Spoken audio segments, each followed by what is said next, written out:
ایک صحابی نے حضور علیہ الصلوۃ والسلام سے عرض کی، یا رسول اللہ صلی اللہ علیہ وسلم، میں دن کے 3 حصے کرتا ہوں اور ایک حصہ آپ علیہ الصلوۃ والسلام پر درود و سلام پڑھتا ہوں اور 2 حصوں میں باقی ذکر اذکار کرتا ہوں۔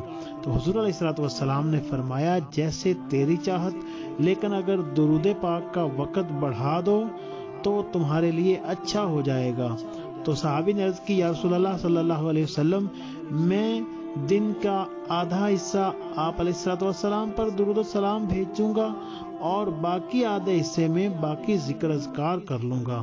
تو حضور علیہ الصلوۃ والسلام نے فرمایا، جیسے تیری چاہت، لیکن اگر درود پاک کا وقت بڑھا دو تو تمہارے لیے اچھا ہو جائے گا۔ صحابی نے عرض کی، یا رسول اللہ صلی اللہ علیہ وسلم، میں دن کے 2 حصوں میں آپ پر درود و سلام پڑھوں اور ایک حصہ میں دوسرے اذکار کر لوں۔ تو رسول اللہ صلی اللہ علیہ وسلم نے فرمایا کہ جیسے تیری چاہت، لیکن اگر درود پاک کا وقت بڑھا دو تو تمہارے لیے اچھا ہو جائے گا۔